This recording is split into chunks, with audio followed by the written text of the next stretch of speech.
Assalamualaikum warahmatullahi wabarakatuh. Waalaikumsalam warahmatullahi wabarakatuh. Apa kabar semuanya? Alhamdulillah baik. Nah, luar biasa, semangat ya. Kemarin kita belajarnya di mana, Nak? Apa bahasan kita? Kebudayaan masyarakat ada di pertama.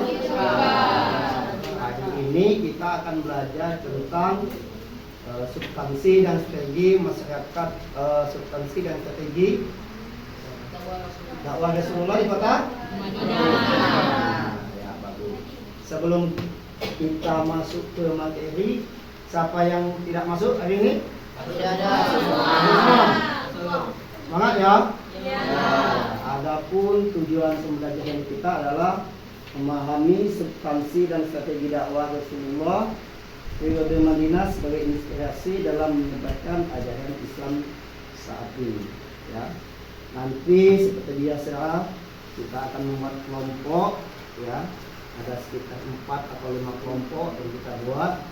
Yang materinya tentang tadi ya, substansi dan strategi dakwah Rasulullah di kota Madinah.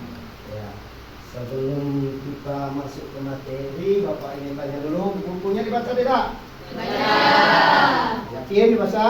Yakin. Tanya dulu, apakah sama keadaan masyarakat kota Mekah dan kota Madinah? Sama. Dalam hal apa saja yang samanya? Dalam kepercayaannya. Kepercayaannya? Ya. Apa Zul kepercayaannya Zul? Masyarakat kota Madinah? Yo. Zul. Apakah sama kepercayaan masyarakat Mekah dan kota Madinah? Sama. Apa saja yang mereka sama kepercayaannya itu? Yahudi. Yahudi, Nasrani, Berhala. berhala apa penyembah? Batu. Batu. Ya. Kemudian keadaan budaya sosialnya bagaimana? Adanya kebudakan. Adanya kebudakan. Yang cowok mabuk-mabukan. Ya. Apa lagi? Judi. Masih ada lagi kan? Suka berperang. Ya. Yang wadah. Tidak dan lain-lain. Itulah ya seragam kepercayaan dan kondisi keadaan sosial masyarakat kota. Selanjutnya nanti ya kita akan buat kelompok sebanyak 4 atau 5 kelompok. Tugas kalian adalah mencari langkah-langkah strategi dan substansi dakwah Rasulullah di kota Madinah. Ya, sampai di sini ada yang ingin ditanyakan? Paham? Alhamdulillah. Ya, jadi langsung saja ya. Bapak bagi kelompoknya. Ini kelompok 1, kelompok 2, kelompok 3 dan kelompok 4. Ya, tugasnya paham? Ya, langkah-langkah apa strategi yang dilakukan oleh Rasulullah Nabi Muhammad SAW ya di kota Madinah sebagai dakwahnya. Ya, silakan kerjakan kelompoknya masing-masing. Ya, jangan ribut. Selesai nanti kalian tunjuk ya satu dari temannya untuk menyampaikan hasil representasi. Ya, paham? Alhamdulillah, silakan kembali ke tempat kelompoknya masing-masing. Ya, kalian boleh membuka HP. Ya, bukunya juga silakan dibuka. Ya, Bapak tunggu lebih kurang 2 menit atau 3 menit. Ya, langsung balik ke tempat kelompok ini. Selanjutnya silakan kalian buat kelompok yang Bapak perintahkan lagi. Sampai di sini ada yang bertanyakan? Tidak. Silakan buat kelompoknya.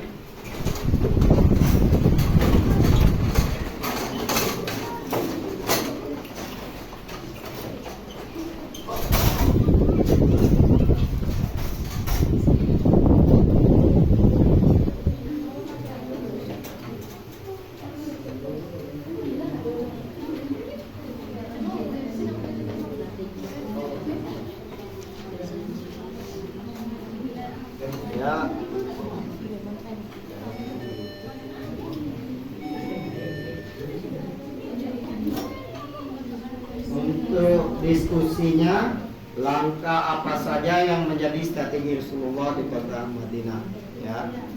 Strategi dan strategi.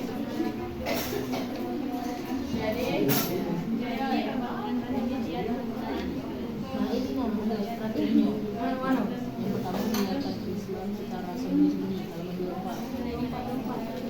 Terus sebelahnya ada yang menyiarkan Islam secara terang-terangan. Ini nah, nomor 2.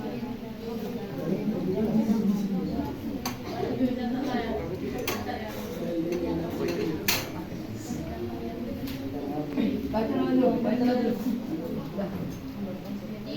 Ini kelompok 1 ya.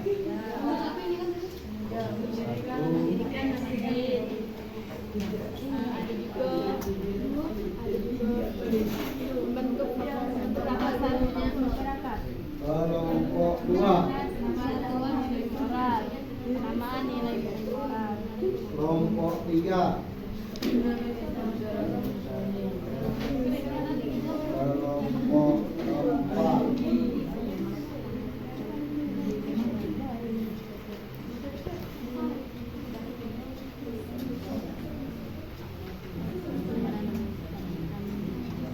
Gak apa-apa, buka HP ya.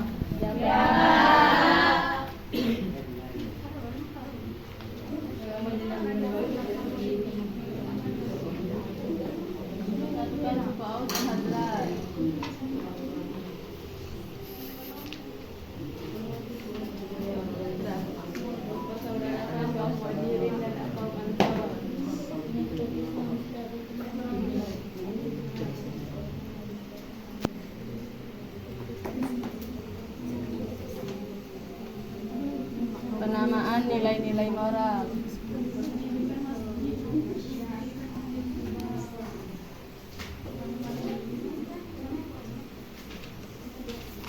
Membentuk tatanan masyarakat.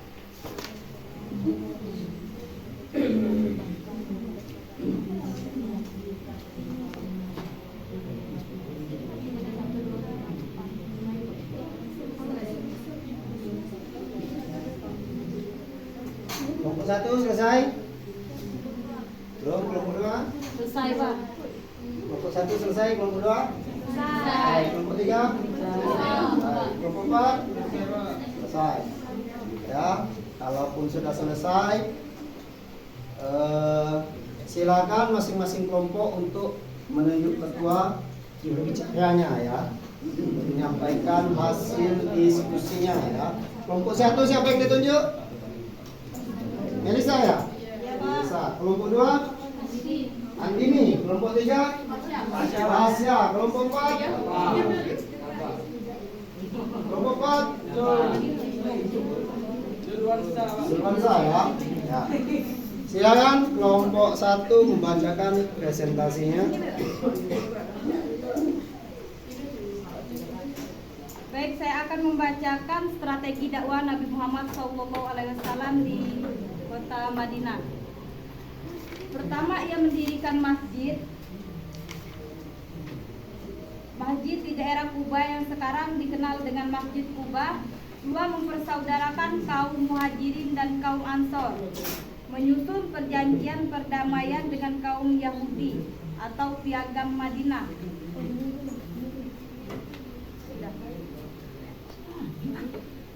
Ya. Dari kelompok 2 dan 3 dan 4 ada yang ingin ditanyakan? Tidak ada? Ada. Untuk kelompok 2 Andini ya?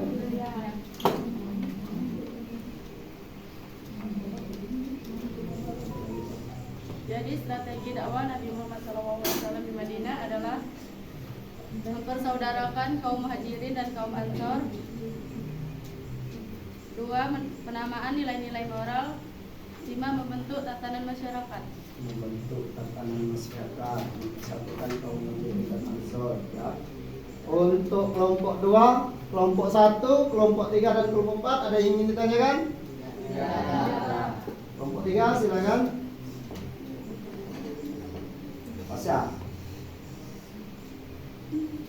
Ada 2 karakter dan strategi dakwah Nabi Muhammad SAW. Yang pertama, menyiarkan Islam secara sembunyi-sembunyi. Masa dakwah sembunyi-sembunyi dapat diringkas jadi 3 strategi penting dan sangat mendasar. Yang pertama, dakwah dengan cara rekrutmen. Masyarakat Quraisy yang dijadikan sasaran dakwah Rasulullah SAW pertama ini ialah dari kalangan wanita, istrinya sendiri Khadijah, Ali bin Abi Thalib, Abu Bakar As-Siddiq, Ibnu Isa Bakar, Abu Bakar, Abdurrahman bin Auf, Zubair bin Awam, Sa'ad bin Abi Waqqas, Waqqas, Talha bin Ubaidillah. Keenam sahabat inilah yang memiliki peran penting dalam membentuk generasi as-sabiqul awwalun. Yang kedua, dakwah dengan memperdayakan kaum wanita. Peran wanita pada masa awal dakwah terus diperdayakan. Ya, silakan Pak. Menyiarkan Islam secara terang-terangan. Allah Subhanahu wa taala memerintahkan Nabi Muhammad SAW menyampaikan Islam secara terang-terangan. Selama 3 tahun Rasulullah SAW melakukan dakwah secara tersembunyi. Selesai Pak. Itu dari kelompok 4. Kelompok 1 ada yang ingin tanyakan? Kelompok 2? Tidak. Kelompok 3? Ada, Pak? Ya, silakan. Nah, yang ingin tanyakan. Apa yang melandasi Nabi berdakwah secara terang-terangan? Ya. Apa yang menjadi landasan Nabi dakwah secara terang-terangan? Ya. Silakan, apa? Yang melandasi Nabi berdakwah secara terang-terang adalah Quran surat Asy-Syura ayat 214. Bismillahirrahmanirrahim. Wa anzir takal aqrabin. Artinya, dan berilah peringatan kepada kerabat-kerabatmu Muhammad yang terdekat. Ya. Bagaimana bahasa? Jelas, Pak? Ya, jelas ya. Baik. Tadi masing-masing kelompok sudah menyampaikan presentasinya ya. Kelompok 1, kelompok 2, kelompok 3 dan kelompok 4. Sampai di sini sebelum kita tutup, apakah ada yang ingin ditanyakan tentang materi kita hari ini? Tidak. Tidak ada, Pak. Tidak ada. Tidak Ya. ada. Kalau tidak ada, apa yang bisa kita simpulkan tentang strategi langkah-langkah Nabi Muhammad SAW menjabarkan dakwah di kota Madinah? Silakan. Andini. Membangun masjid. Membangun masjid. 2. Masih ada? Mempersatukan suku Aus dan Mempersatukan Aus dan Khazraj. Ya. 3. Kemudian Mempersaudarakan kaum Muhajirin dan kaum Ansor. mempersatukan kaum Muhajirin dan kaum Ansor. Ya, dan lain-lain. Jadi seperti itu nak. Agama Islam tidak bisa berkembang kalau kita masih tetap bermusuhan. Oleh sebab itulah ya Nabi mempersaudarakan kaum Muhajirin dan kaum Ansor. Ya. Kemudian Nabi membangun masjid. Ya. Setelah membangun masjid masih banyak lagi ya. Jadi itulah langkah-langkah strategi dakwah Nabi Sallallahu Alaihi Wasallam di kota Madinah. Ya. Sebelum Bapak tutup, semuanya sudah jelas? Jelas. Ya. Untuk minggu depan kita akan membahas tentang Fathul Mekah. Ya. Jadi silakan anak-anak membaca Fathul Mekah. Ya. Baik, inilah materi kita. Bapak, kalaupun masih ada salah, Bapak mohon maaf, dan kepada Allah saya mohon ampun. Ya, saya akhiri dengan bila itu wal hidayah. Wassalamualaikum warahmatullahi wabarakatuh. Waalaikumsalam.